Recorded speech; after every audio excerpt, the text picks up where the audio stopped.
Good evening, and welcome to the Wisconsin Business Hall of Fame induction ceremony, an evening celebrating free enterprise and honoring some of the best in business.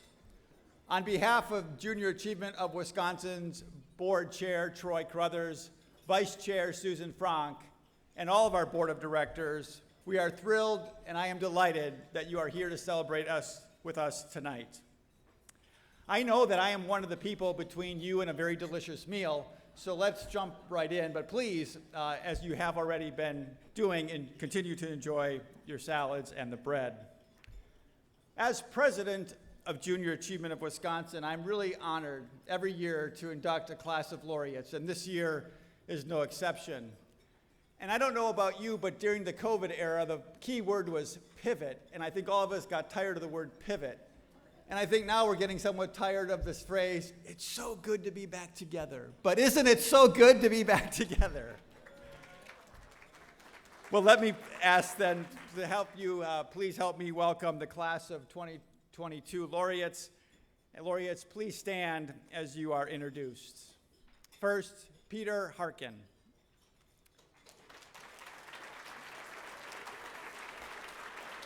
Ruth Harken is here accepting on behalf of her late husband, Olaf Harken. Ruth. Ulice Payne, Jr. and Rollie Stephenson. These individuals have paved the way for generations for others to succeed. They have lived their dreams and, dare I do say, probably some sleepless nights. But they've also taken time to mentor so many people in their companies that have had an influence on all of us. And that influence is exactly why Junior Achievement exists, to inspire and prepare young people to pursue their own dreams. In thousands of classrooms every year throughout Wisconsin, hundreds of volunteers work with thousands of students to prepare them for that dream, whatever it may be. They will be leaders, they will be business leaders, and yes, they will be our employees. We are also proud to honor two leaders who have demonstrated passion and commitment to make their communities thrive. Tonight, I would ask them to also stand as they're introduced. Distinguished Executive Peggy Coakley. And peak performer Jasmine Johnson.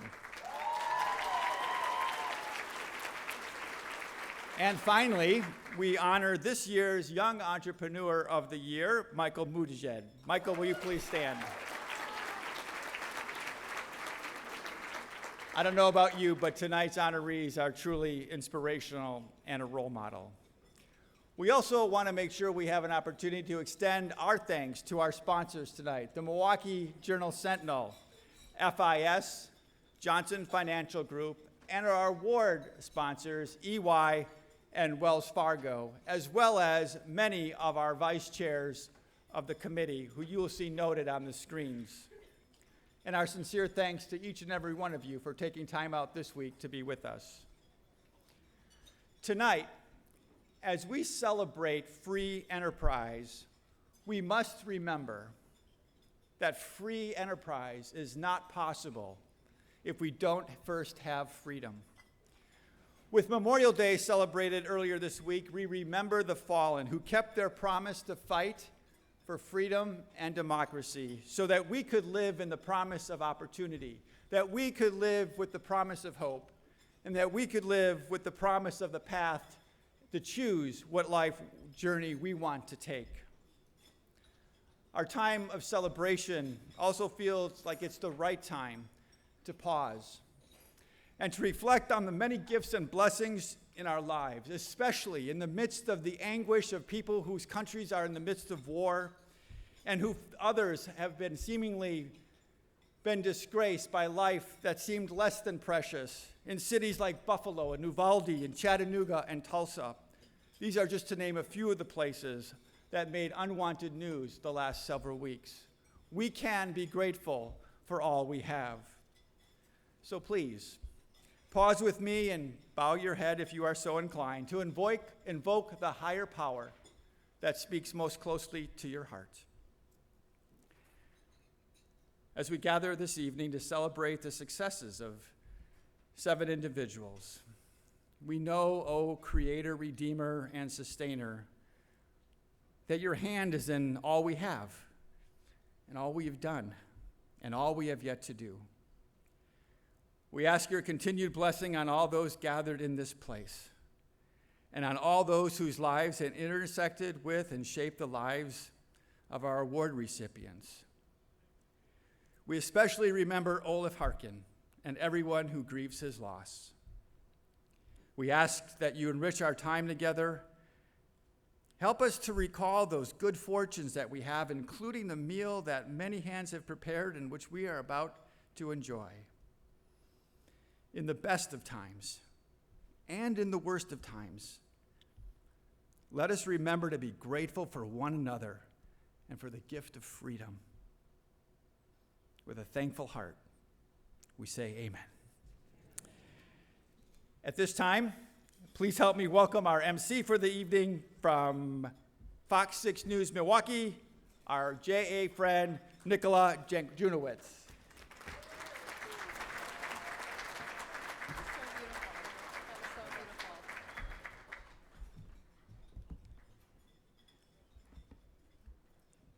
Thank you so much, Michael.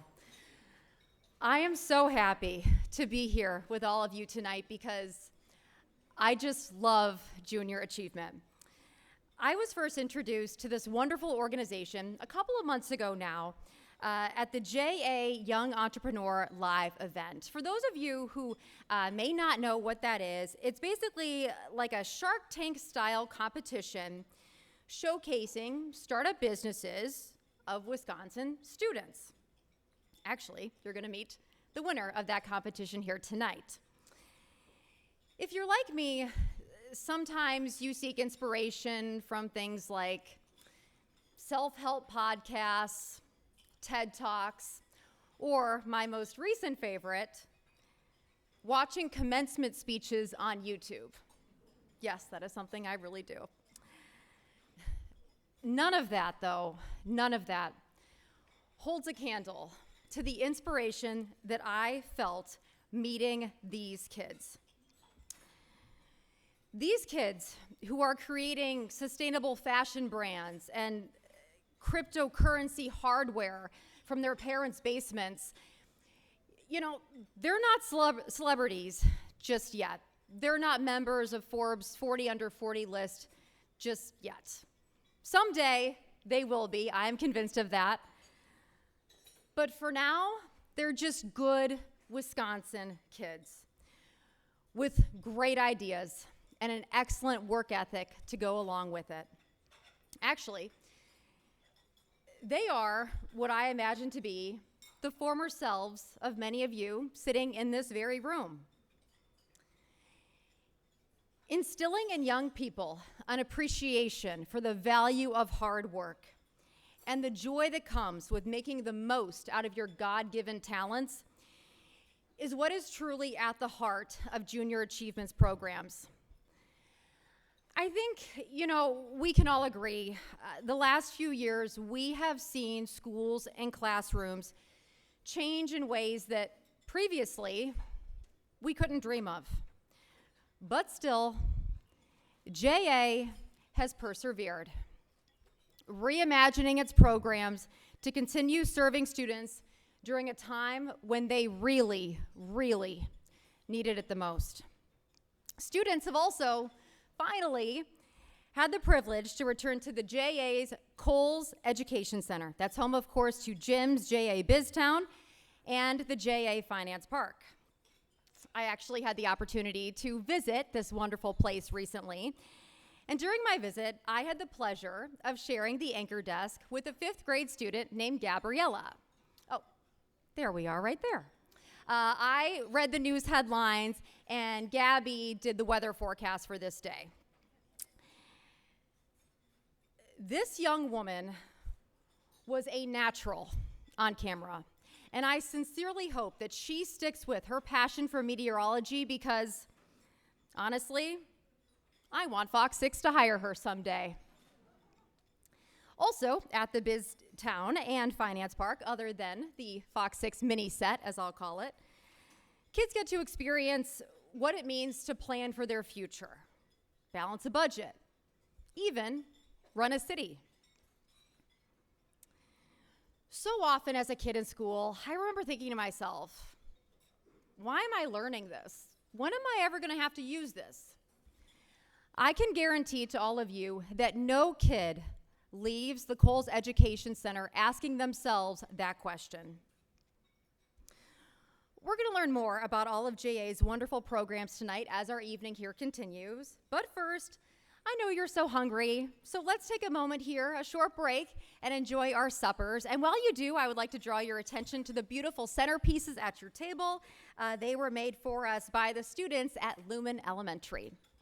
Enjoy your dinner. We'll be right back.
All right, we are now ready to resume our program for the evening. I know many of you are still enjoying your delicious meals. Please, by all means, keep eating, waste not, want not.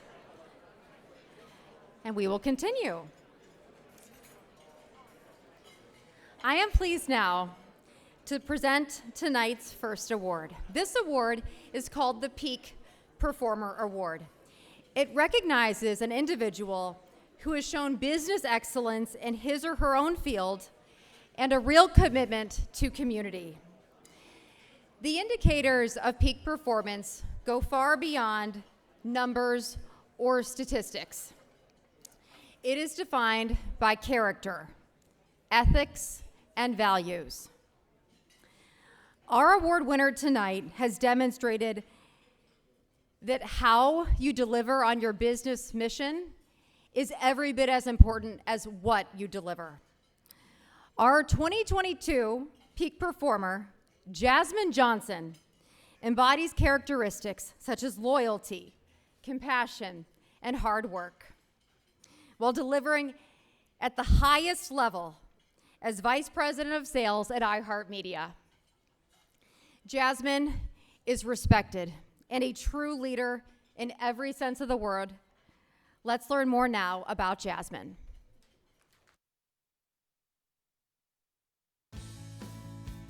As Vice President of Sales for iHeartMedia, Jasmine Johnson makes her presence in the Milwaukee community known.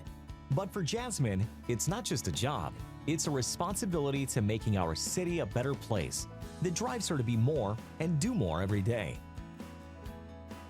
Jasmine is a person who you often see in the community, and she'll work a room from left to right, but people don't know that Jasmine has a caring heart for so many causes. I was talking to her the other day, and she was running from the south side to the north side because she wanted to make sure that people knew that she supported what they were doing.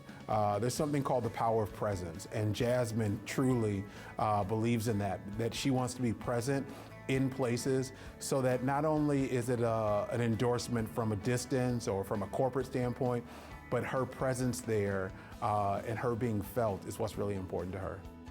Jasmine Johnson is motivated by a love of community. She's motivated by a love of young people. Her interactions with her son are legendary in this community. Who starts a foundation with your son when he's age 7? She loves young people. And I think that Jasmine will always be a part of this community and beyond. But more importantly, that connection will always, always have a young person involved. What can she bring to the table to make their life and their journey easier? That's Jasmine Johnson. Whether in a boardroom or standing before the youth of our city, Jasmine leads with determination and tenacity while empowering others to lead in their own ways as well. Jasmine is a successful leader because she is determined. If you find a picture dictionary and find the word determined in there, there'll be a picture of Jasmine Johnson. Jasmine gets an idea in her mind and she will not stop until it is done. And you say, well, sure, plenty of people are determined. They have grit, they have fortitude. But Jasmine believes in working both on the grassroots, but also at the 10,000 feet level to make sure that both strategy and execution are done at a level of excellence. And that's what makes her an amazing leader. I can see Jasmine giving advice to young people that she works with. I know her well, and I know she would say, go for the gusto. You have to try it. The worst that you can do is that it doesn't work out. She believes that. That's how she operates in her professional life, and that's the advice that she gives every young person that she comes in contact with. Dream big. Be prepared to dream big, but also be prepared to help others inside of that dream. In recognition of all the ways she provides new life and new hope in our community and beyond, we honor Jasmine Johnson as the 2022 Wisconsin Business Hall of Fame Peak Performer.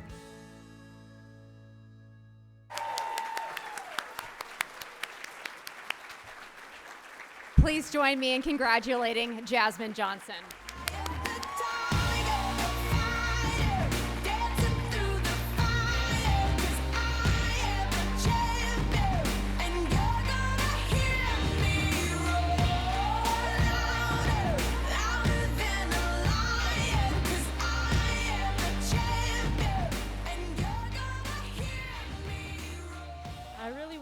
I would have seen the video after I spoke.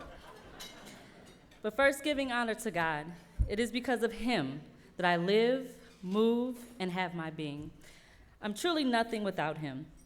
I would like to personally congratulate all of the honorees and laureates being inducted this evening with an extra heartfelt acknowledgement to Ulice Payne. Your leadership and selflessness, being a willing participant of our village, means more than I could ever find the words to articulate. To my parents, who exhibited love in every way imaginable, you made love a noun, an adjective, and I think most importantly, you made love a verb, putting it into action day in and day out, and you continue to do so. You see, my parents were young parents, still in college young parents, of whom didn't get married until I was 2 young parents. I've witnessed their sacrifice, I've witnessed their corporate climb, I've witnessed disappointment, and I've witnessed triumph. I am because you gave, I am because you've guided, I am because you pour into me. I go so hard mostly because I want to make sure there's never a question if all the sacrifice the 2 of you have given are worth it. There's been so many full circle moments this past year or so. I hear there's some students here from Golda Meir School for the Gifted and Talented. Shout out to you all. It's been quite some time since I was in 3rd grade, but hopefully you can still dream and aspire to be here on this stage as well. You know, not limited to being selected for this award, as my mom taught the junior achievement lessons from that enormous binder as a community volunteer when I was growing up. And I think it's only fitting that the Peak Performer Award was presented by Johnson Financial Group. You all treated my parents like their money was green, helping to change the trajectory for generational wealth transfer, and I am infinitely grateful. To my why, I often reference Jeremiah, my son, as my lifesaver, immediately activating my maternal instinct, not wanting him to be exposed to an unsafe and abusive household. But you are also so much more than just my lifesaver. It's been me and you, just us 2, since you were an infant, yet it's been you that has stretched me beyond my wildest dreams. Every time I speak your name, I am reminded that He is a God of provision, where it states in Jeremiah 29:11, He will supply and provide a hope and a future.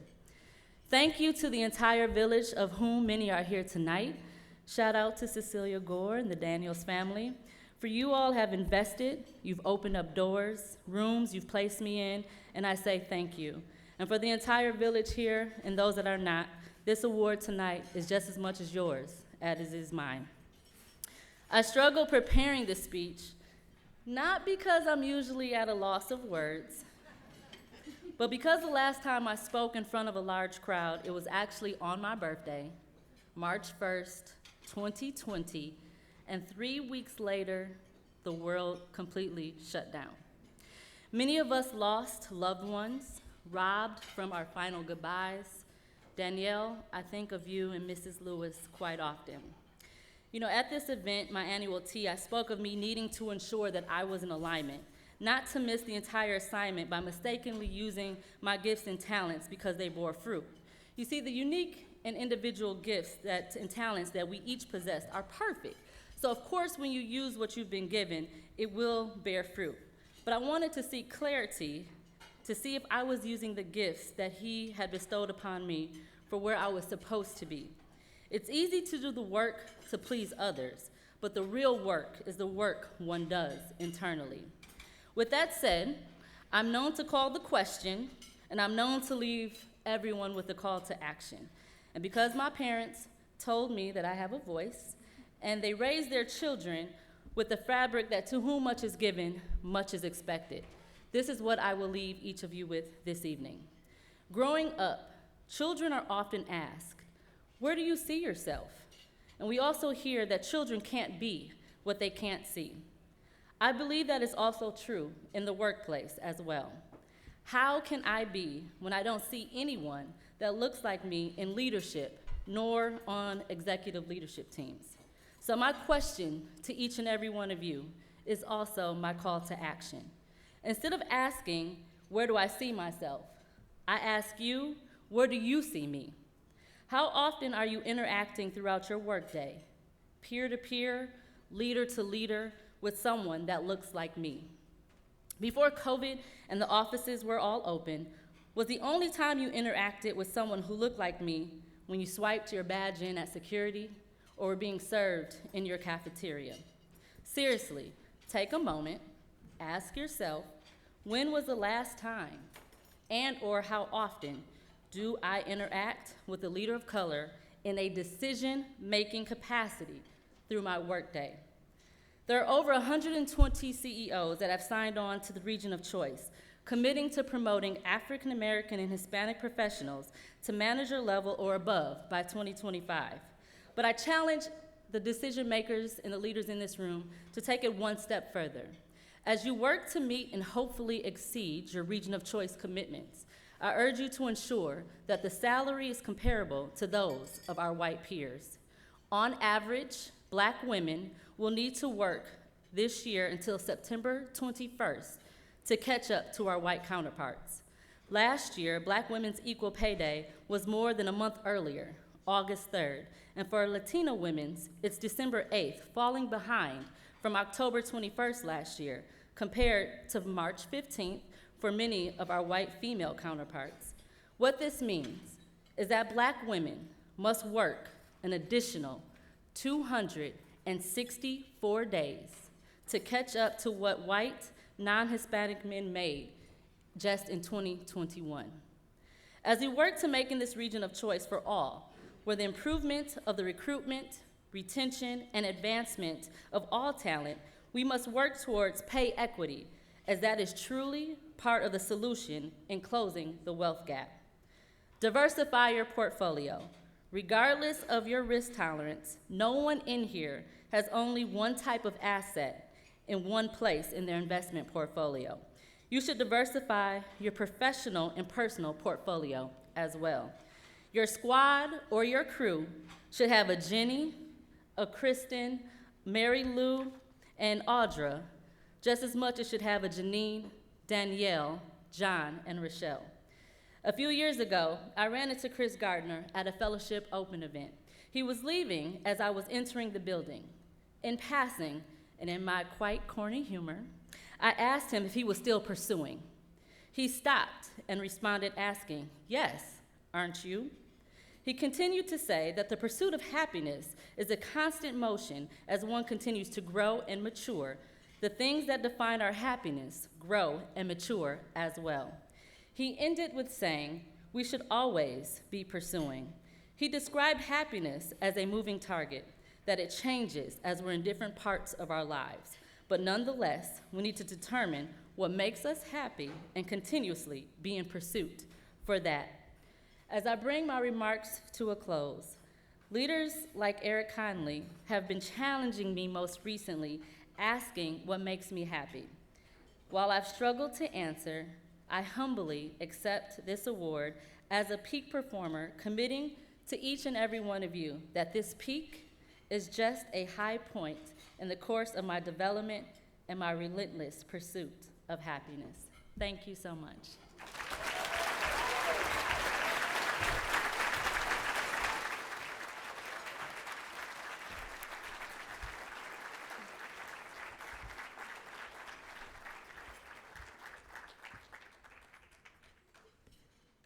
Congratulations to Jasmine.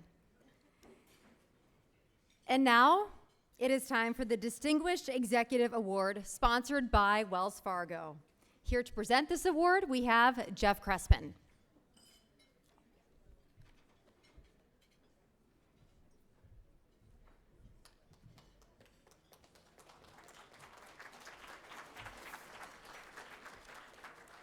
Good evening. Wells Fargo is pleased to sponsor this award that highlights an individual's excellence and professional commitment in the community. At Wells Fargo, we are honored to invest in our community and are working to make an impact in 4 focus areas: financial health, housing affordability, small business growth, and environmental sustainability. We support our employees to volunteer their time and talents by offering 2 days of paid time off per year for community involvement. Some of the most inspirational and impressive leaders in Wisconsin's business community have been honored with this award, and tonight is no exception, as we recognize Peggy Coakley, this year's Distinguished Executive.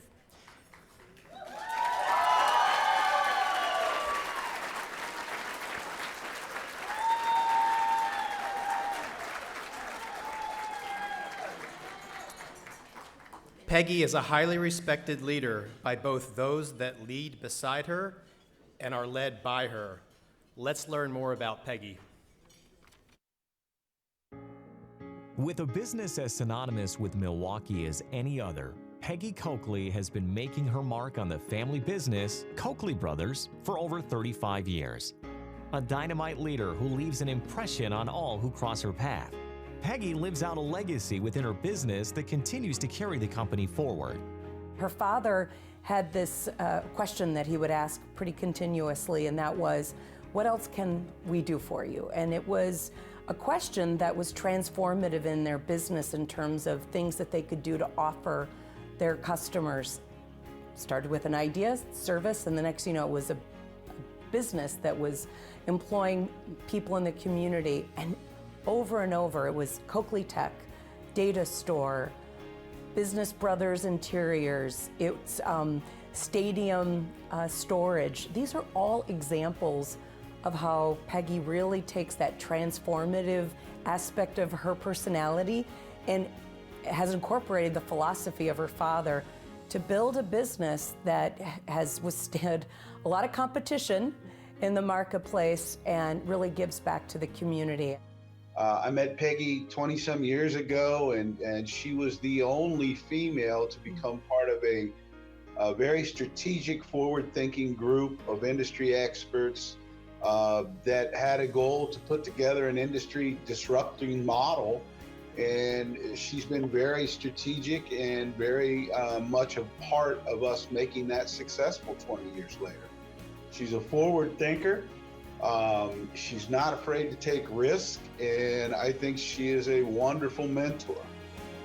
As a mentor and leader, she's not only respected for how she serves her peers and her community, but also her employees at every level of the company. I think people don't always realize how generous Peggy is to all of the employees at our business, whether it's front of house, back of house, field staff, office staff. It's something that it's inherent to her everyday nature, and she embodies it fully. She even, once a year, she takes one employee to Costco for a full shopping spree for anything they might need for their family, for their home, and that type of servant leadership is just something she has naturally, and I don't think that can ever really be taught. I think what they don't know about her is how much she cares about her employees. And I know a lot of leaders say that they care about their employees, and I've always believed that's something that she's done. But I was with her recently at dinner, and she said she got a call on her cell phone. She said, I gotta step out. This is one of my movers. He needs me. And it just was one of those moments where she's so accessible. And it really, I've known her for almost 25 years, and I didn't realize how incredibly accessible she is. And I think that's part of why she's so successful. Those who have had the opportunity to walk alongside Peggy share in the gratitude they have for how she has shaped themselves and how she continues to bring others alongside her. I'm a product of Peggy's generosity. I was hired by the Task Force on Family Violence by Peggy and a group of other board members, so the fact that I've been able to lead was through a doorway that she made possible. And as I already said, she was learning from Marty. And the great thing about Marty is he understood relationships and influence. And at the end of the day, the responsibility we have as people to give back to others. And I think Peggy stepped into that, was mentored by Marty, and she lived into that. I'm a better leader because, well, I was hired and have the opportunity to do the greatest work of my life. And if she hadn't opened that door, I might not be sitting here. Peggy is a consensus builder, and one thing that it's easy for leadership, executives, people in power to say they learn, to say they're always learning, but what we can say, here at Coakley Brothers and Brothers Interiors is that Peggy Coakley embodies that. She talks about it, but when you're in a room making decisions, she shows it every time. In recognition of all she's given and continues to give to our city, her employees, and the business community at large, we honor Peggy Coakley as the 2022 Wisconsin Business Hall of Fame Distinguished Executive.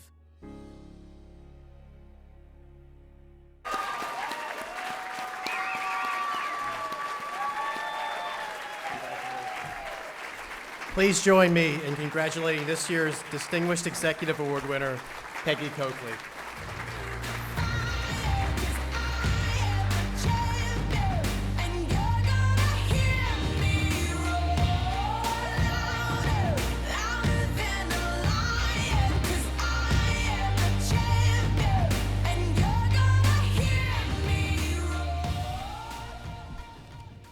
Wow, thank you. Thank you, Jeff, and thank you, Junior Achievement, and everybody who has chosen me to stand here today. This is simply an incredible acknowledgement, and I have to say that I'm honored and I'm humbled to be with such esteemed company. I started at Coakley Brothers 34 years ago on the company's 100th birthday, and I can tell you it's been a fabulous journey for me. I stand today on the shoulders of those who came before me, and I'm dedicated to all those people who have come through our doors for over 100 years. I'm also dedicated to all the individuals who are yet to come through our doors. So I want to say something. Milwaukee community, we have always depended on the Milwaukee community, and they've never stopped believing in us, and they've always demanded more from us. I can't give this speech tonight without giving a big nod to my father, Neil Coakley. I've always said that following him was like starting on the high dive, and it was mine to belly flop. So for me, when I accepted and took the leadership position, I knew the responsibility. You know that you have to build upon the groundwork that's been laid before you. And I became who I am from the family that I was raised in. Right over here, following 3 older brothers became the model that I naturally follow. If you wanted to participate, you had to compete. And to compete, you had to be coordinated enough and tough enough. I remember well, actually, the sadness of leaving my tomboy behind to become a young lady that I was supposed to now model as an adolescent young girl. Yet what I was, having that competitive nature grounded in sports, was the foundation for me. It drove me to win, and when I got knocked down, I got up. My parents taught me how to be confident and communicate directly. My mom was there and is today, Dorothy, modeling what a strong woman is like, and my dad was there as a trusted sounding board. I didn't get to see my dad's prowess really in sales by the time I came along into the business, but he did impart his love of sales and the importance of it. It's embedded in our culture today. This is my dad, Neil Coakley. Peggy, sales is the business. Without a sale, the trucks don't move and the men don't work, and you can't pay your bills or yourself. Sales is all about people. Customers want to know you and trust you. It's your job to make them comfortable by showing you care and demonstrating your experience. And you have to be aggressive. You have to get yourself to the table. Nobody's going to do that for you. My dad's influence has been profound. When I was asked to lead the company, Many told me back then that I had big shoes to fill. And many doubted that a woman would make a dent in this man's industry. Many thought I didn't have it. And when you start out, you don't know if you have it. And that's how it began. I was thrust from sales to leadership, and I was the embodiment of having fear of failure. I read up on leadership. I keenly watched others. I tried to surround myself with accomplished individuals and emulate those that I admired. And I learned by watching what not to do. I hired a life coach, Karen Vernal, who's here tonight. Thank you, Karen. Karen helped me find my voice and confidence. And it was as though I put together my own board of directors that I could go to for advice. And boy, did I use them. One of the best and simplest pieces of advice that I got was from Marty Stein himself. He told me to do the Ben Franklin exercise. Write down on one side where you're strong and weak on the other. And he said, Peggy, if you're not going to be honest with the exercise, don't bother doing it. And where you're weak, hire the best people that you can find. And where you're strong, learn how to capitalize on those strengths. What most of the people that shared with me when I look back, actually, though, is their humbleness. Their humbleness in telling me what they did wrong and where they felt the most vulnerable. And these perhaps are the most invaluable lessons of all, coming from another leader. I have made plenty of mistakes, and I hope that I've owned them and modeled to others what that looks like, because this is the path to becoming authentic and real. When you share with others in this way, it transforms the relationship. They don't see you as the almighty, but now as someone that's so much more relatable and human. And the process advances relationships and builds friendships inside and outside the workplace. Running a business is constant learning and constant change.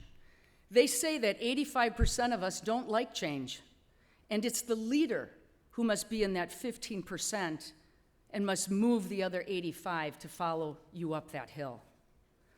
I have always looked up and downstream to see where we could be more relevant to our clients and bolt on new services, which many times have become a new vertical and, as been said, grown into an entirely new business. Sometimes I've been accused of moving too fast, yet there are times when speed to decision is the A move. Seizing the opportunity is the difference. You have to be decisive. You have to have mental fortitude, and you have to have the energy to carry it out. I have focused on building a great culture at Coakley Brothers. You know, and it's more than just a building and the furniture and carpet, and that's hard for me to say because that's what the business we're in. However, you know, for us, and my team is over here, culture comes from hiring people of high character, and we work at this. This is important because inside the company, all of us have to be kind and helpful to each other first. And this culture, it develops teamwork. We all know about teamwork. But highly effective teams deliver an outstanding service.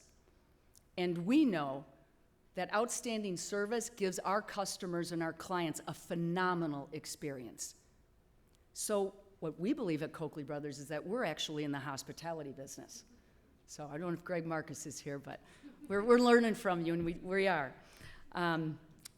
You know, leaders drive behavior. Behavior creates the culture, and the culture is what delivers those results. For me, culture and servant leadership are interwoven.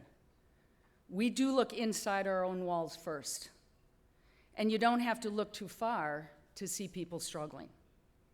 You don't know what their lives are like, what homes they came from, everything that they're dealing with when they walk in our door in the morning.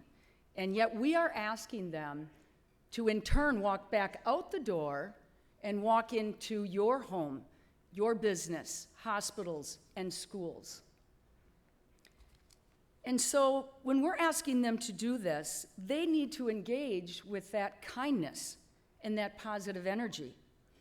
So it's here where we all must model kindness first. And if we can do one thing for them and bridge that gap when they're struggling and help them to the other side and play that catcher's mitt and not let them fall, we impact not just one life, but many. So looking back now, what we accomplish in our lifetime, it's never complete. No words say it all. We lay foundations where others will make their mark beyond us. And we know that we can't do everything. And it's actually here where I find some joy now, because today I look at the young leaders in our organization, and I am blown away by their talent. You guys have grabbed the baton, and you are building on top of the shoulders who have come before you. You are the future leaders, and you guys, you all have it, and my hat's off. I want to say that I am very, very blessed because, I didn't do any of this without the support from all sides. Without it, I wouldn't be standing up in front of you. I actually have done none of it alone. And thank you to all whom have graced my life and helped me make me who I am. I have watched and learned from all of you, and you're all my teachers. I really want to thank you for recognizing me this evening, and I want to thank my family, my mom, my dad who's not here, and my kids, and my brothers, and all the extended family. So they make me who I am.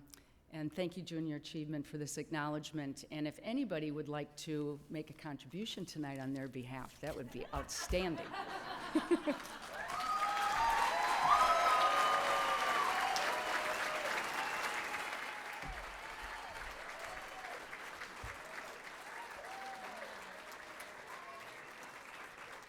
Congratulations, Peggy. You are just a gift to our community, truly. And now, the moment has come. It is time for our laureate induction ceremony. Established in 1990, the Wisconsin Business Hall of Fame recognizes over 130 visionary leaders. These successful entrepreneurs, owners, founders, and CEOs all share a commitment to excellence, undeniable drive, and a passion to succeed. We are pleased to showcase all of our laureate stories through an interactive exhibit that's housed at the Junior Achievement Coles Education Center. Thank you to the members of this year's selection committee who reviewed so many qualified candidates before selecting each laureate class. This committee is comprised of inducted laureates and business deans, and you can find a list of them in your program tonight. The laureates that we induct tonight have been called things like dreamers and risk takers, yet they inspired a following of others who shared their vision, valued their depth of leadership, and embraced their enthusiasm. Their values have shaped extraordinary cultures. They created better, more productive lives for their employees, who became their family. They fashioned new and innovative ways of doing business. They set extraordinary goals, and then they exceeded them. Throughout their journey, they knew who they were, and they knew where they were going, with a compass that always, always pointed to greatness. What they built is far greater and far more long-lasting than any financial gain.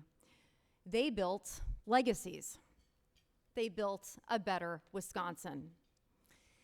These are their lives, their achievements, their stories, but they have transformed our community and our lives. Tonight, we would like to introduce you to our laureates by third grade students who are going to help bring a memorable part of their story to life. We are so thrilled to have 7 third grade students with us from Golda Meyer School to celebrate the incredible lives of our laureates with some performances tonight. I saw them practicing earlier, and they are so good. So let's get to know our laureates now, shall we? Let's start by meeting Peter and Olaf Harken.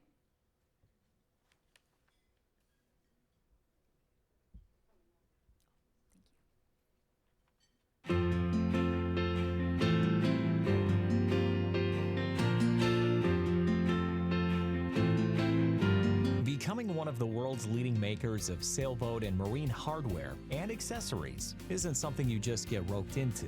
That is, unless you are brothers Peter and Olaf Harken of Harken Incorporated, who credit their success to 4 decades of straight talk, hard work, and good luck. It wasn't always smooth sailing for Peter and Olaf.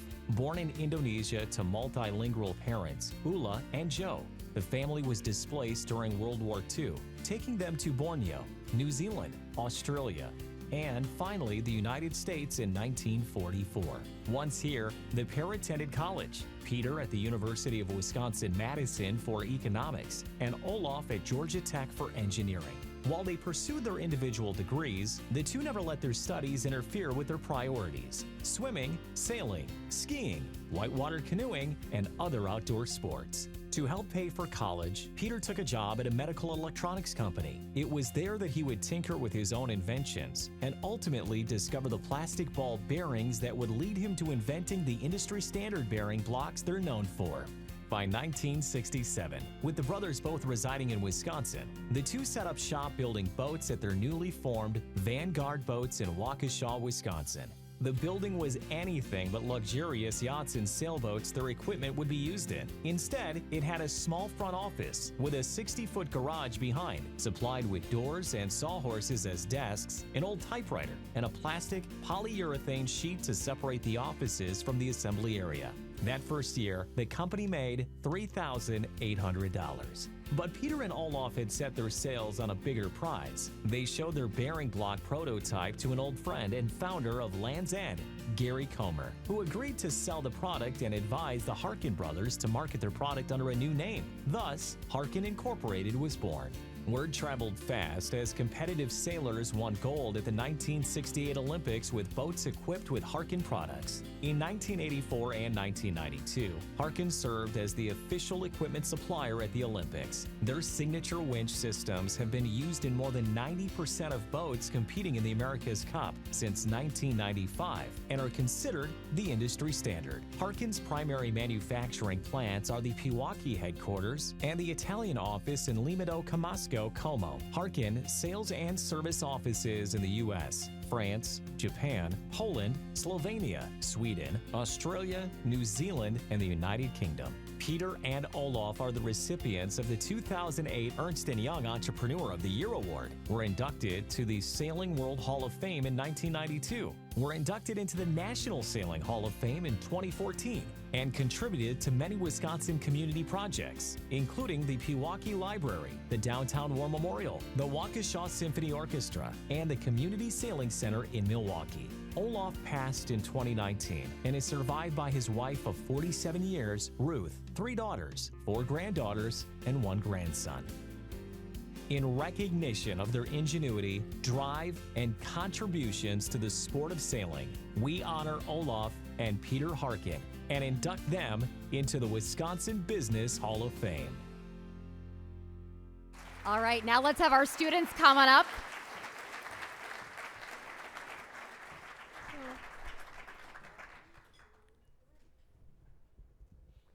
Olaf, Peter, congratulations on graduating from college. What are the two of you going to do now? Thanks, Dad. I was offered a job at Lockheed Martin, and Peter was too. Amazing. Your mother and I couldn't be more proud. Well, we should probably tell you that Olaf and I are not going to be taking those jobs. We decided we'd rather build boats. What? Where?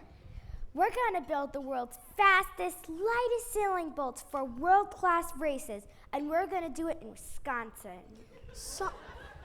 Sons, there are no oceans in Wisconsin. Are you out of your minds? We know, Dad.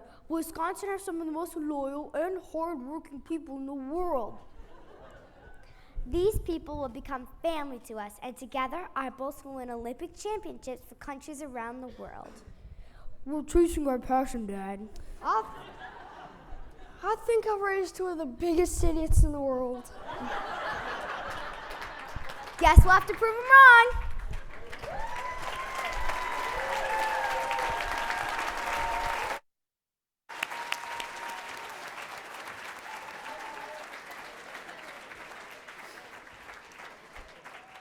That was so precious.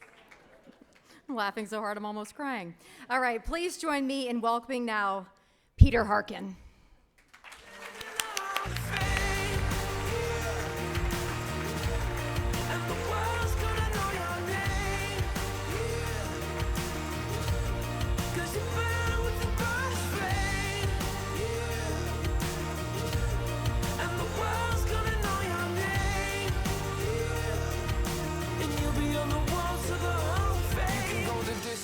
You can run the mile, you can walk straight through hell with a smile. You could be the hero, you could get the gold. Breaking all the records they thought never could be broke. Yeah, do it for your people, do it for your pride. Are you ever gonna know if you never even try? Do it for your country, do it for your name. Cause there's gonna be a day. Yeah. Well, I hope you're going to be comfortable for the next several hours. I've just got a few words here that may take maybe till tomorrow morning, but we'll try and cut it somewhat. When they said that, we knew where we were going, we didn't. We didn't have any idea where we were going when we started. And a lot of people have asked me, how did you get there? How did you plan for this? And so on, through the years. And I said, we didn't plan. We got there, we were so damn busy, just working every day, and we just went, 1 foot at a time, step by step, and elbow grease and so on. And things would develop and we'd get a little better, and then we'd take another step and things get a little better and so on. And that's kind of the way it's been. And fortunately, we stayed in Wisconsin. We didn't come from Wisconsin.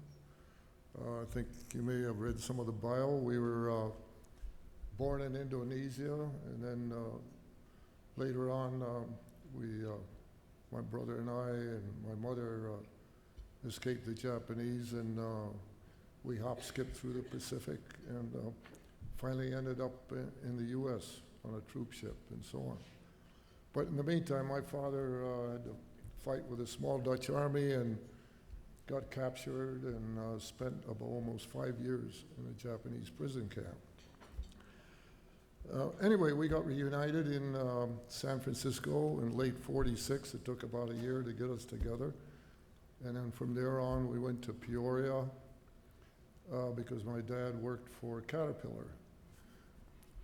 And he then got in '47 or so, he got a offer to do reconstruction in the Philippines with big earth-moving equipment and so on. And my father and my mother always loved the Far East, and so out we went again into a war zone because the Battle of Manila was pretty bad. But when you're a kid, we were about 10 years old and 8 years old, and when you're a kid, you don't really care what the architecture around you looks like. You're just there to have a lot of fun. And we did have a lot of fun. I mean, you talk about playing cops and robbers and stuff like that. I mean, the fields around us, everything. We had more damn guns and ammunition and stuff that the NRA would be proud of, And it drove our parents crazy, of course, but we did have a great life there. Filipino people are wonderful people, and that was our home. And that's where my dad finally died from his war wounds and so on. But he was the longest living survivor of his camp. You know, one thing that I really remember on our reunification in San Francisco was his words. After we got through with the hugging and the kissing and the crying, he stuck his arms around us and he said, "War is hell, life's not always fair, let's get on with it." And we did, and we never looked back, and we had a great time. So they instilled that in us all throughout our lives after that. Those words just got instilled in me. And with that, it led to what I call, let your people run. And we've lived with that theme throughout our lives.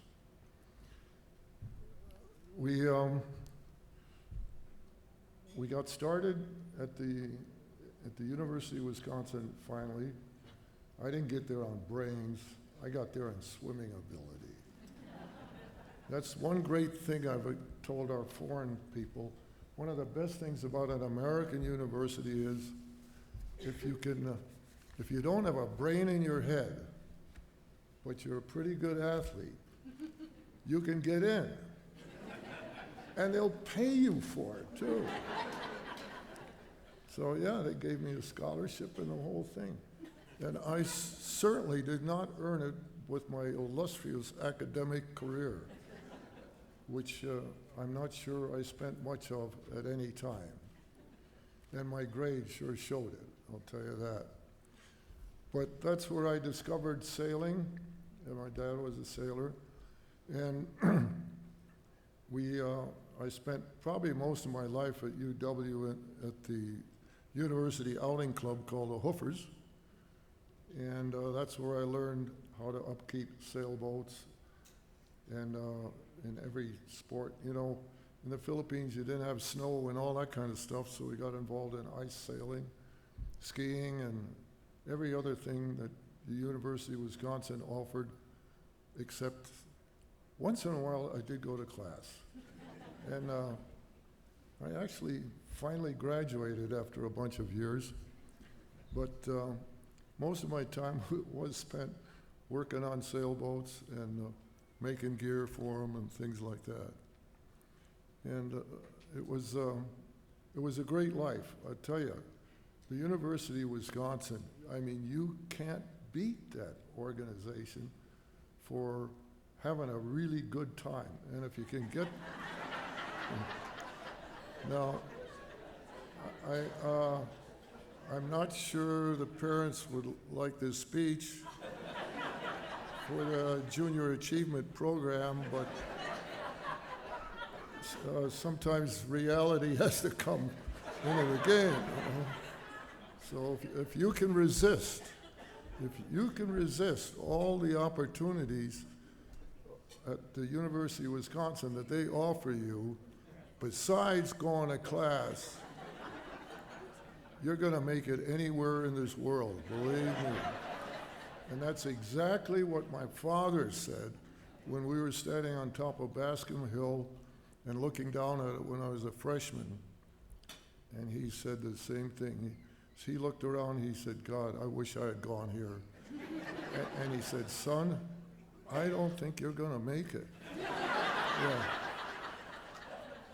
But he did say, "But you got a scholarship here. It's a hell of a lot cheaper for me, so go to it. And if you make it, you'll make it anywhere in this world, I'll tell you." And he was right, you know. Oh, it took me a while. Anyway, geez, I'm not even following my script at all. Let's see, that's two. Is that past? Am I past my 5 minutes? Oh, I'm all right. Okay, let me get to the end of this thing. Oh yeah. Okay. Anyway, we did well in the boats, and we came out.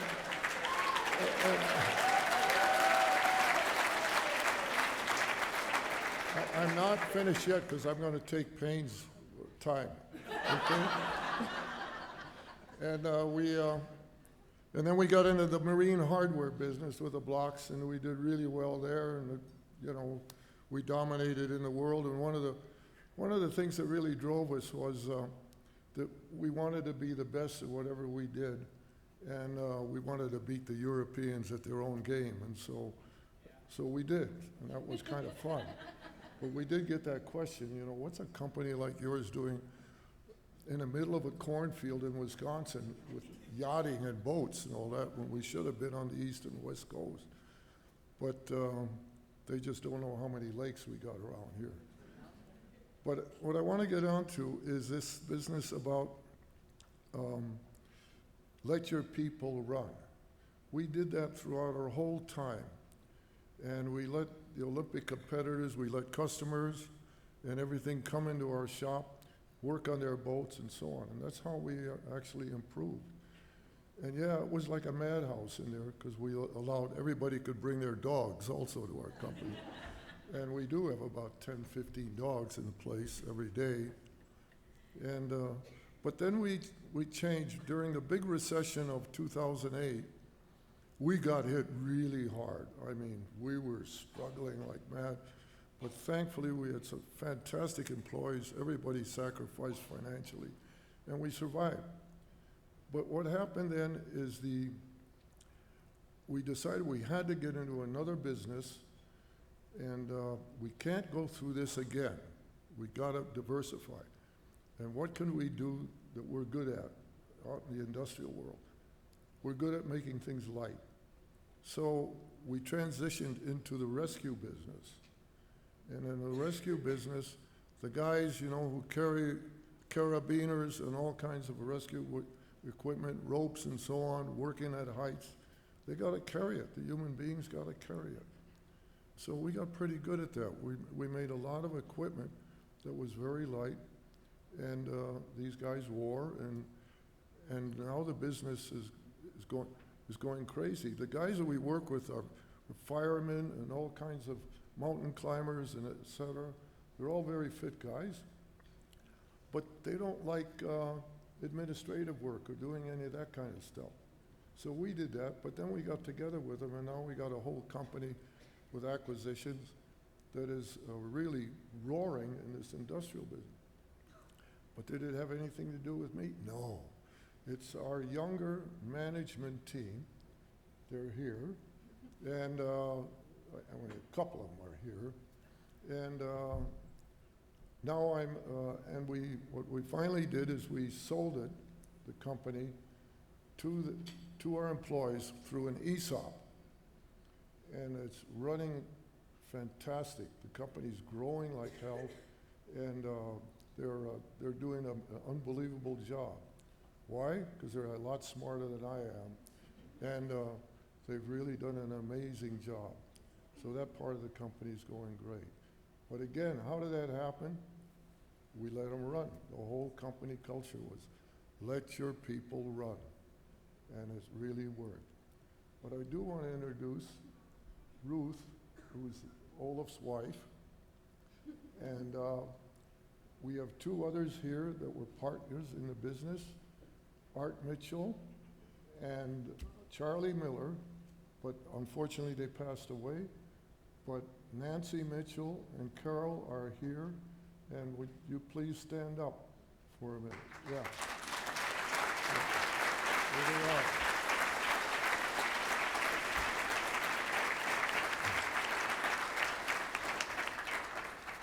And I'm going to finish off with, now you've met the real bosses. Okay? And they do this just to let us guys come up here and get this kind of an honor, even though they deserve it, and we don't. Thank you very much.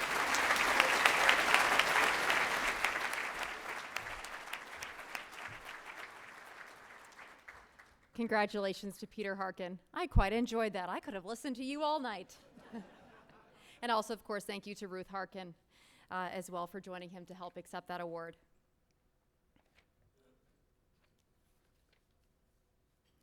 Now Now it's time to meet our next laureate, Ulice Payne.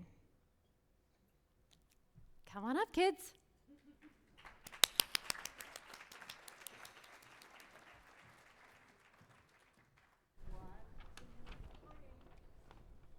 Ulice, what are you doing over there?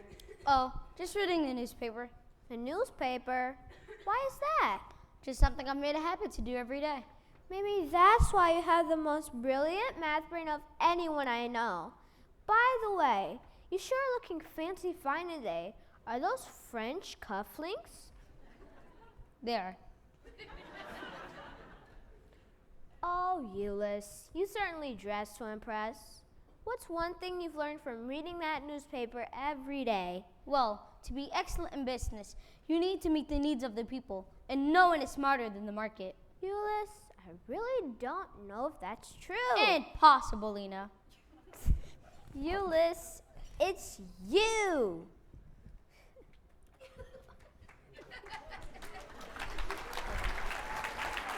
Okay, well done. That was right.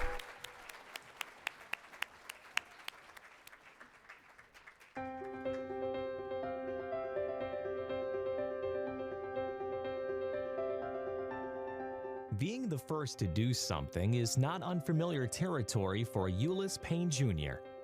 But even when the numbers were against him, Payne stayed focused and got to work, paving his own way to becoming an exceptional lawyer, prominent Milwaukee figure, and a 2022 Wisconsin Business Hall of Fame inductee. Having attended Marquette University, Ulice played basketball for the 1977 NCAA championship team prior to graduating with a Bachelor of Science degree in Business and Administration the following year. He went on to earn Juris Doctor degree from Marquette University Law School in 1982. Following school, Payne clerked at a Milwaukee Court of Appeals for a year before joining a private firm as a securities lawyer, where he began a lengthy commute traveling to the United Kingdom to study the Masters of Law program at the University of London. There, he would focus his career path on international law. In 1998, Payne was hired as chairman of the international business team at the largest firm in Wisconsin, Foley & Lardner. In half the typical time, Payne was promoted to managing partner at Foley & Lardner. As the first person of color to achieve this, he began donating to youth programs and speaking to minorities about law careers in order to make it easier for others to follow in his footsteps. By this time, Ulice was already making moves as a prominent figure in Milwaukee, serving on the boards of several bar associations, leading various public organizations, and sitting on the board of several private corporations. But the one that would make the biggest impact would be his role as a board member of, at that time, Miller Park.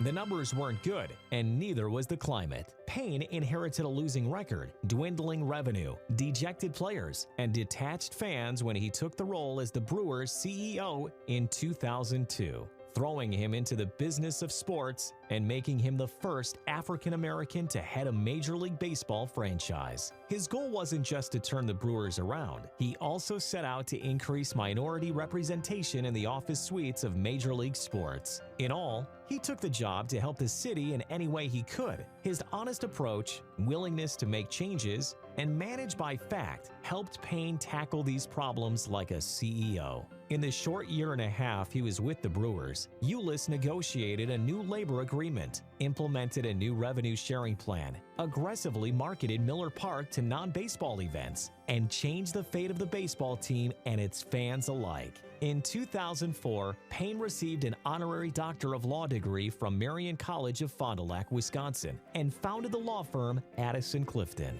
Payne had been named one of the 101 most influential minorities in sports by Sports Illustrated in 2003 and Marquette University's Law School Alumnus of the Year in 2010.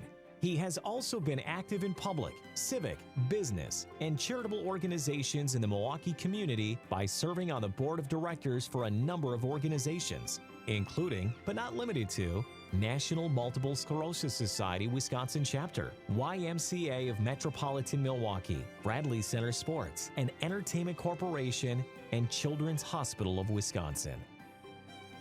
For his public service and global experience, dedication to Milwaukee, And for turning the fate of the Milwaukee Brewers around, we honor Ulice Payne Jr. and induct him into the Wisconsin Business Hall of Fame. Now, please join me in welcoming Ulice Payne.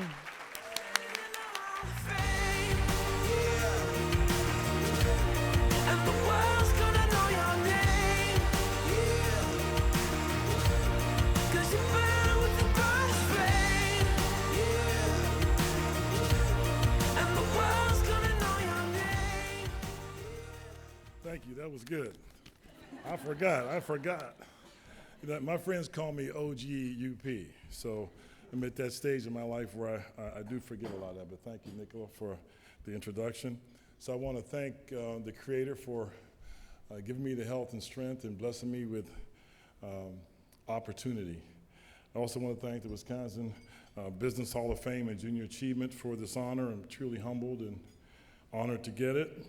When I come to the Marcus Corporation here at the Pfister, we called it the Mark Plaza back in the day, up here on Fifth Street. But my first corporate board, I've been blessed to be on, I think maybe 8 corporate boards now, public companies, and Marcus was the first.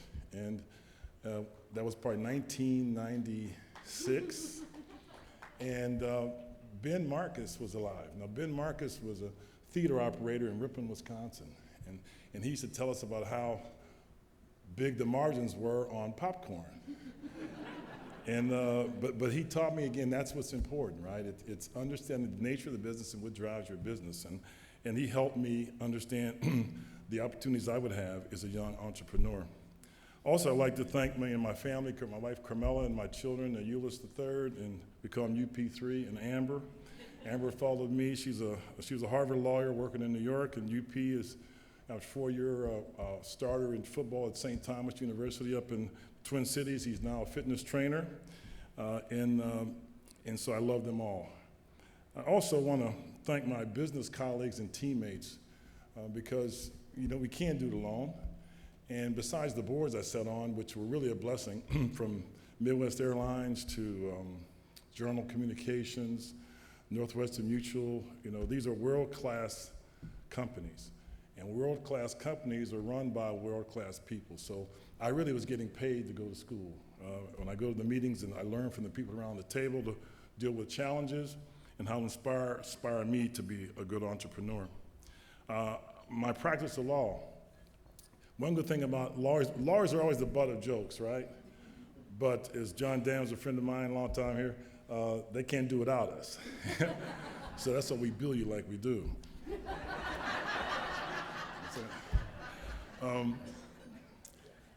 Congratulations to the honorees here tonight. And I got to say, Peter, you were killing me. you were killing me. But UW, a former student athlete, one that reminded me, my coach, Al McGuire, it was 2 games we could not lose. It was Notre Dame and Madison, because this is Badger land. And I remember Father Pietrowski, our chaplain, we'd always say a prayer to Hail Mary before the game. And he'd always say we were playing UW is we'd have to beat them with a Christian spirit.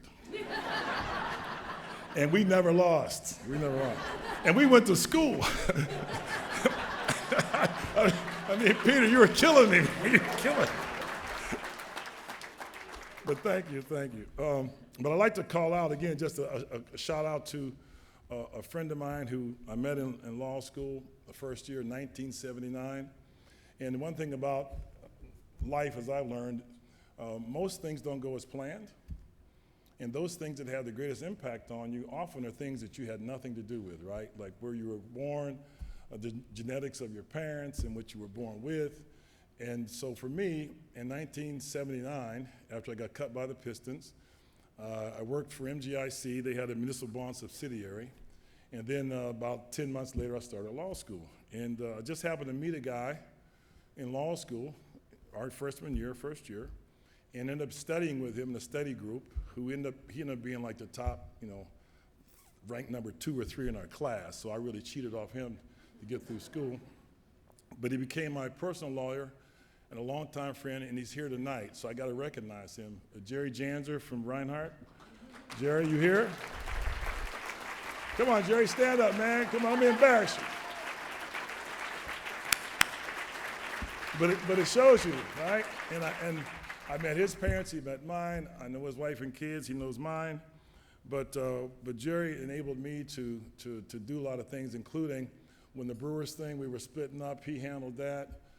He helped me and our family become the first and only African-American owned distributor for BP and ExxonMobil in the country. There's like 1,000 distributors, and we're the only ones. He helped us grow it. I ran 2 businesses for, let's see, probably 13 years. Could not have done it without Jerry. So I thank you very much, Jerry, for all you did for me. So I've got a message for the young entrepreneurs based upon, again, my experience and what I've learned. And I just want to run through a few things, okay? One is, businesses are designed to meet the needs of people. And I think, if anything, all the things I've seen and what we do at Addison Clifton, we've been here in Brookfield since 2004. We opened in China in the fall of 2004. We have a wholly owned sub over there. I'm probably blessed to be around probably 48 countries in my passport, the last time I checked. But no matter what country, and no matter what culture, no matter what currency, businesses are designed to meet the needs of people. So as entrepreneurs, understand the needs of people. So a little skit there they talked about is you can't be smarter than the market. And what I've seen companies who have failed, listen to Peggy, right? They say you give them what they want, right? Do a good job, give them what they want. And as you see from Apple and Starbucks, right? Starbucks never has anything on sale. Apple never has anything on sale. And you'll wait around the block to get it because they're giving you what you want. So entrepreneurs, remember that. Next, be prepared to solve new equations, continuous development of what I call the agility muscle. Think about the things that just happened to us in the last 2 years, right? COVID-19 and COVID-19's cousin, Omicron, right? And what other relatives are coming, right? But they're probably coming. ESG, net zero by 2050 or sooner. Don't discount the long term.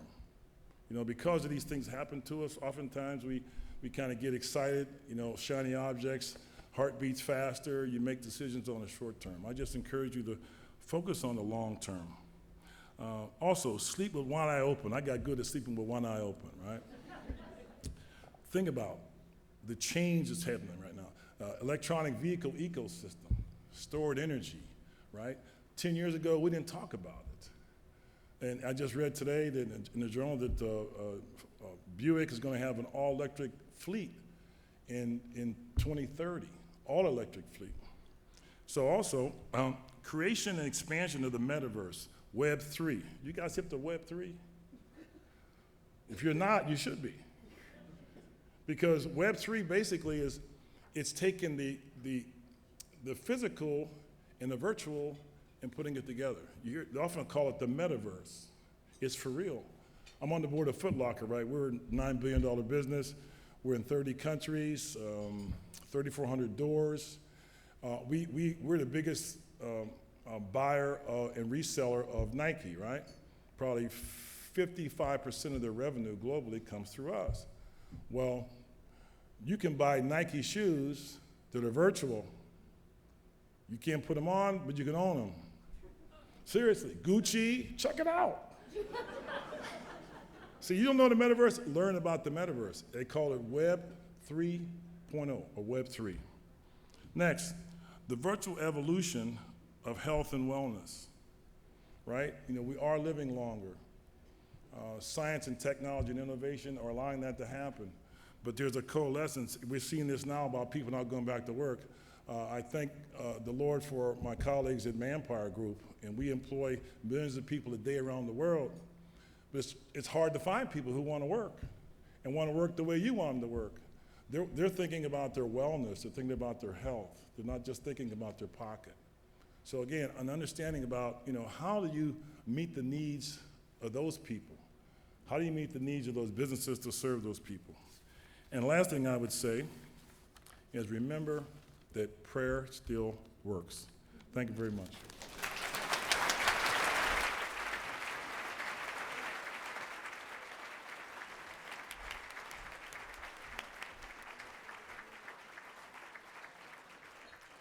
Thank you so much, Ulice. I would now like to take a brief pause here in our laureate induction ceremony. As you know, our presence here tonight is not only to support the incredible award winners and laureates, but also to support Junior Achievement of Wisconsin. Yes, JA. JA allows students to dream bigger dreams through economic empowerment. Tonight, we'd like to recognize Michael Mounajjed. He is the winner of the 2022 State Young Entrepreneur Live event, hosted, of course, by Junior Achievement. We are thrilled to have Michael and Michael Schultz, on behalf of award sponsor EY, here with us tonight. Let's welcome them.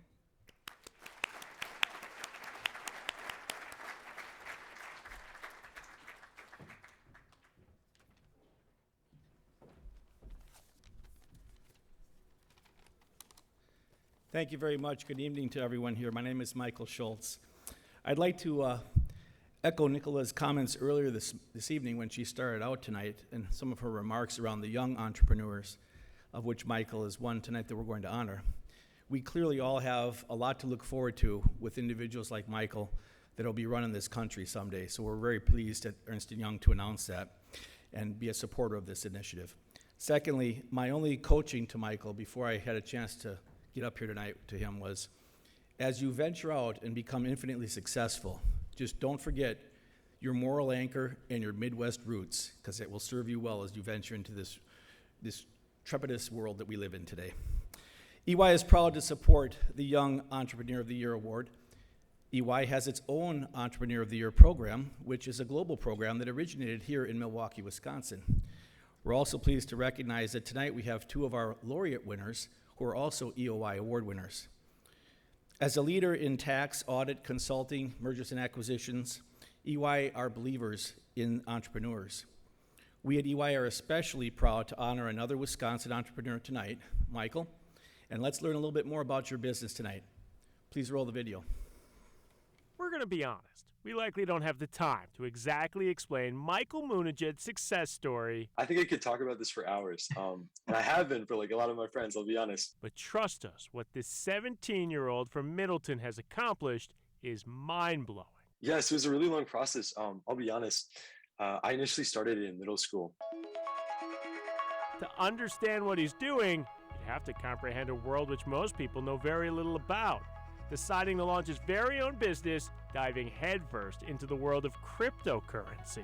At the time, I mean, I realized, I saw cryptocurrency rising at that point. I knew it would be something bigger in the future. But instead of trading the digital currency, which most exchanges restrict for those under 18, his high schooler's aha moment came when a friend asked for help creating it, a process known as mining. I had one of my friends hit me up and ask me if I had any of these like computer parts. And I've never heard of these things before.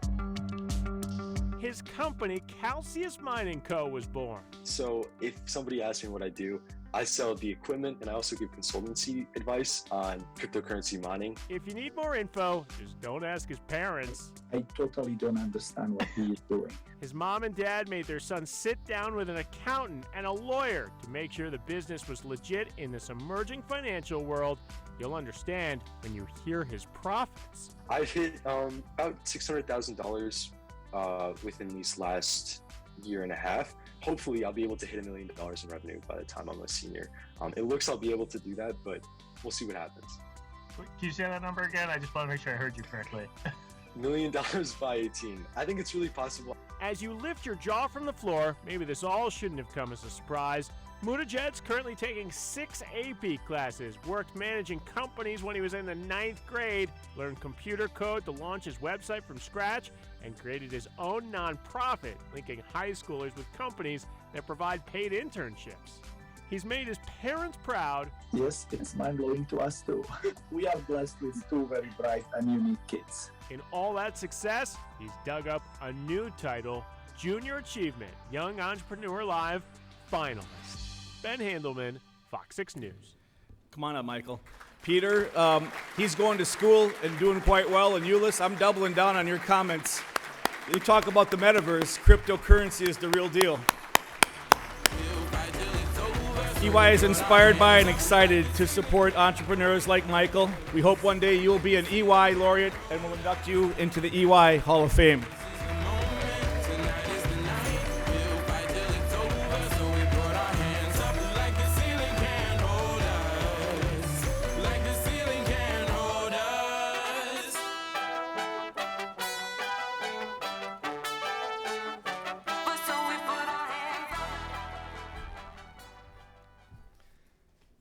Man, sitting here tonight and seeing all these amazing laureates has taught me so much as a business person myself.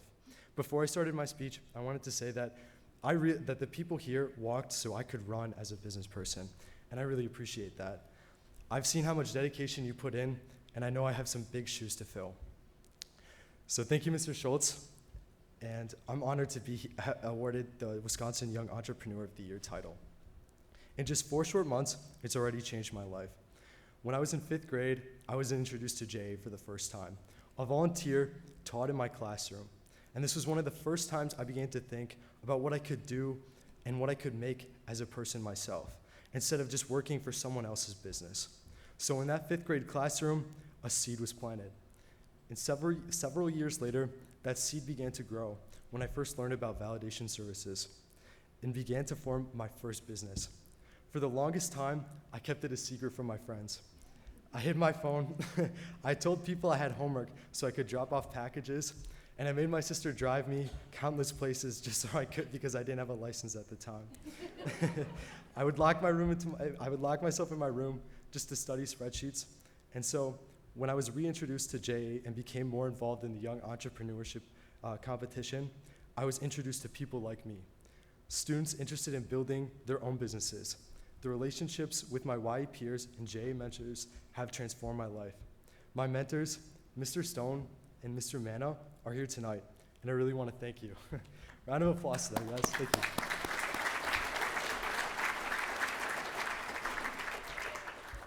I'm looking forward to the day when I will be able to donate to a mentor or become a JA student, It is my goal to help others bring their business legacy and make their dreams come true.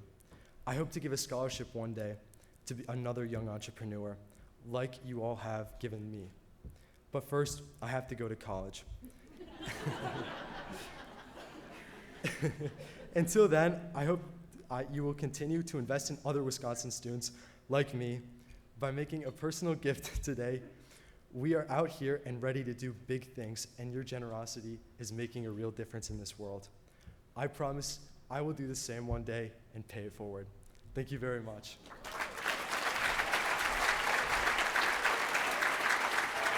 Junior Achievement is where dreams take flight. We are helping students connect what they learn in school to future work and career success. We are teaching them how to manage money to achieve financial security as adults. And we are showing them that starting a business also means changing lives and communities. However, we can't do it alone. Find out how you can help.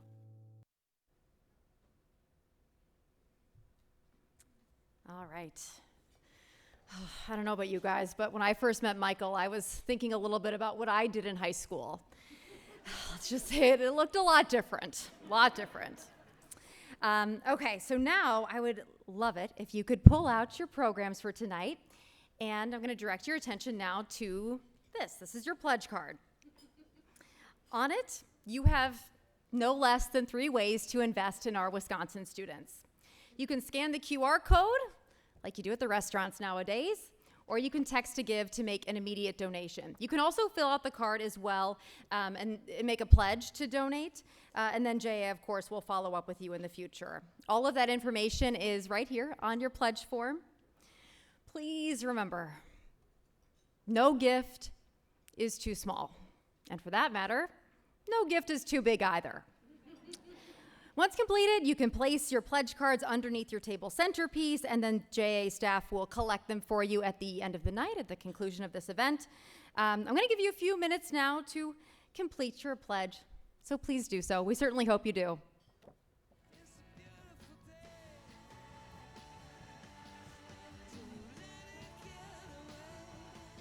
Oh, yeah.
All right, I see a lot of phones out and a lot of folks filling out your cards. Thank you so much. That makes my heart so very happy.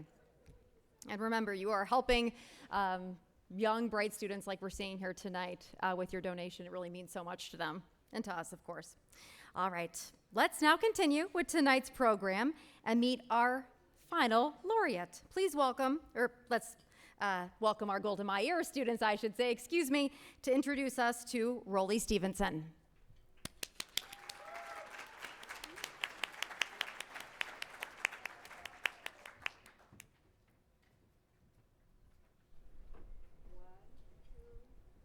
Good morning, Rollie. What are you going to do today? I'm going to help Dad wire houses. Oh, great, son. Remember, if you make a mistake, try. Try again and never give up. Got it, Mom. You know what I always say. Life is supposed to be hard, but there is no failure for my little Rollie unless he stops trying. I know, Mom. You have a momism for me every day. I didn't realize you noticed. What is something I tell you that you think you will never forget? There's so many of them. I think my favorite one is empower people. Don't overpower them. That's a good one, son. Now, close the door behind you. You were not raised in a barn.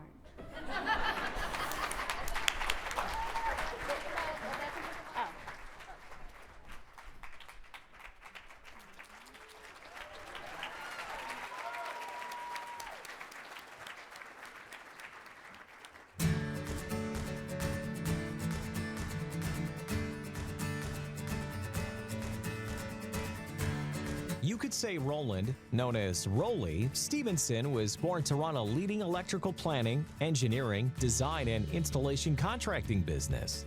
Having descended from a lineage of electrical workers tracing back to his great-grandfather in the 1800s, Rollie got an early jump on the family business. And at the age of 15, Rollie started learning the ins and outs while working for his father's electric company. After attending Marquette University, Stephenson spent 2 years in the Alaskan oil fields before returning to Wisconsin. Having noticed some key markets his father's company didn't address, Rollie branched out, and with $1,000, Rollie started Town & Country Electric Incorporated in 1972. The company focused on multifamily and steel building markets, eventually adding fiber optic and computer work to its list of services. Another focus of the company? Trust. The trust to hire the right people and let them do their job, which is a management style that Rollie directly relates to the success of the company. And successful it was. In 1998, Town & Country Electric Incorporated was bought out by a series of public companies where it changed hands and names to encompass Electrical Technologies Midwest. But one thing remained. Rollie. Retaining his role in the company, he also took on more responsibilities as the regional president for Encompass, where he oversaw 15 branches. The operation continued to grow in sales, revenue, and earnings until the parent company prepared to file for chapter reorganization, and Stephenson saw his chance to buy it back. And so he did. In 2002, Stephenson and SKC Electric formed the holding company Faith Technologies, which brought Town & Country and South Kansas Electric under its wing. The company's specialties include electrical contracting and service, automated controls, lighting, security, technology, and pre-construction. Over the years, Stephenson built a legacy on quality, efficiency, and safety, which led Faith Technology to be one of the top 15 electrical and technology system contractors in the U.S. Rollie has since retired as CEO and transitioned to chairman of the board of Faith Technologies in late 2013. His contributions to Wisconsin reach far beyond the tech world, acting on the boards of various collegiate and civic groups, He holds many awards and titles, including Ernst & Young Entrepreneur of the Year Award, University of Wisconsin Construction Club's Lifetime Achievement Award, and the Post Crescent CEO Executive of the Year, to name a few. We recognize Rollie Stephenson and the energy he's brought to business in Wisconsin and induct him into the Wisconsin Business Hall of Fame. Please join me now in welcoming Rollie Stephenson.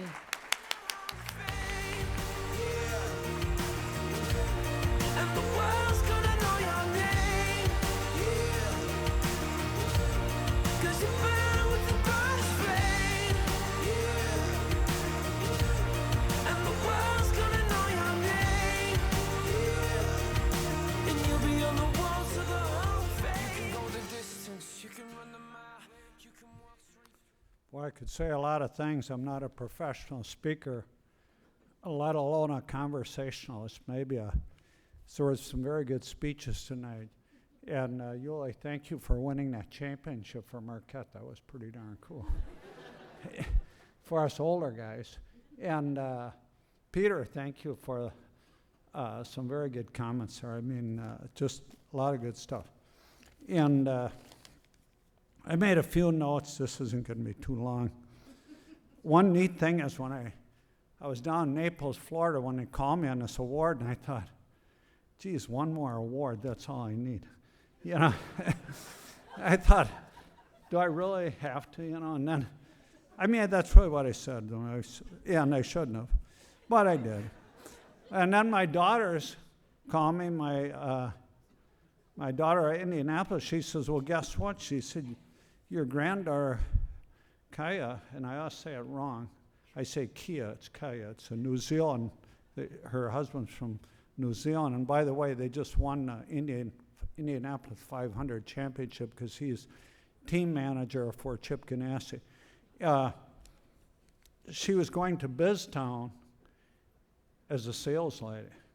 And then my oldest daughter in Elkhart Lake, Wisconsin, called and she says, well, my son, Conrad, is going to Biztown, Milwaukee as a CEO. And I said, well, that's pretty interesting. I said, so I got something to say at this.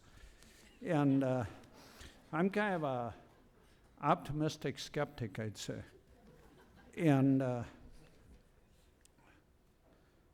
looking at some different comments here, I looked at some of these past recipients. And I feel like, I mean, I'm like in minor league compared to these guys. I said some of the past recipients. But trying to think of what else. A lot of comments here, a lot of notes. This will be quick. And looking through all my notes from other things I've been at over the years, I looked at this one when my mother passed away. In 2013, it was around Christmas time. And I thought this was some pretty good lessons in life, so I'll just read it the way I wrote it. Mom, I was trying to think about what to get you for Christmas. Then I started to think of all the things you gave me when I was a little boy. You made us come home when the streetlights were on. You let us eat cookie dough when you were making cookies. You took care of me when I was sick, but you did give me a little Mogan David with 7-Up, and it seemed to work. When I'd start to get in a little trouble, you'd say, birds of a feather flock together. She was always trying to pull me away from trouble. I was a little bit of a rebel. Said, if you don't succeed the first time, try again. Never give up. She said, this is for us older guys. Never hit a girl. Always hold the door for a woman. The importance of going to church, she taught me, and always being grateful. Treat others as you want to be treated. And then she was a artist, and I says, as an artist, you taught me how to paint, which came in handy one summer when I got in trouble and had to paint the house. She taught me how to save money in a piggy bank and buying savings bonds. And she'd always say, where there's a will, there's a way. She said, you can do anything you want to do if you want to do it bad enough. There are many more things, too numerous to name, all the things you taught me. This is what builds character and knowledge, honesty in kids on their way to adulthood. This is what puts us on the asset side of the balance sheet of life and keeps us from being on the liability side.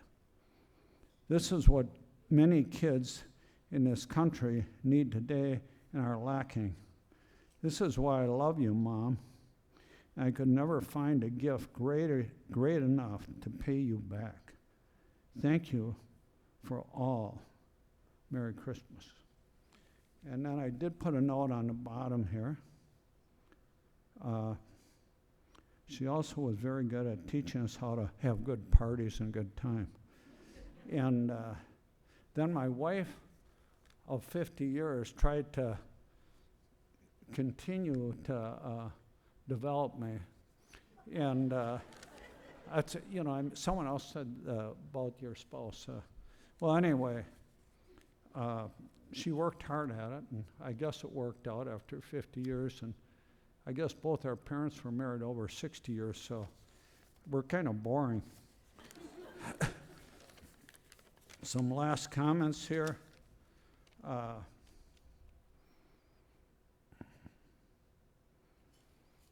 I guess I look at like Mesmer High School. I look at the United Community Center, St. Anthony's, which I spent a little time on all of them and learned a lot. And I really like where Mesmer had hard work and discipline equals excellence. And I think, that says it all. It really does. And I kind of wonder today, because for the last 2 years, we've been taught, or a lot of the workforce has been taught how not to work. And I think Pope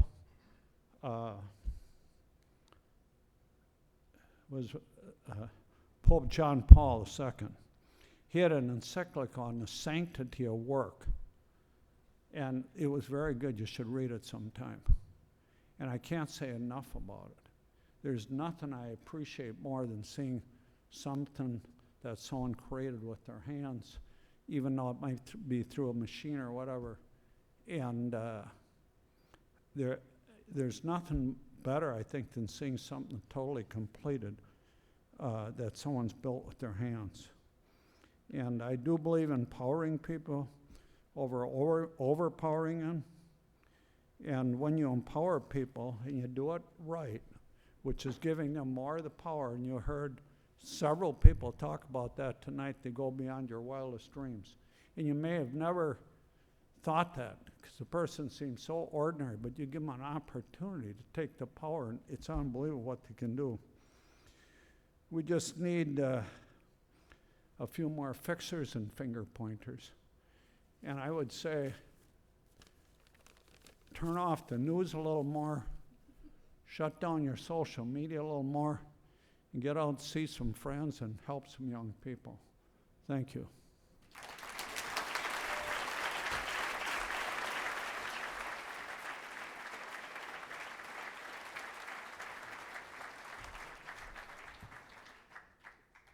Congratulations to Rollie. Your mom sounds like a wonderful person. And congratulations again to all of our laureates and award winners tonight. Each and every day, really exciting things are happening at the Junior Achievement Coles Education Center. I encourage you to see JA's exciting programs firsthand, so you can contact Junior Achievement on how to visit. This place, I will tell you, I can't gush about it enough. You can't describe it. You have to experience it. So I do encourage you to reach out. Thank you all so much for attending tonight. We certainly hope to see you next year. And this now concludes our event. Thank you so much, and good night.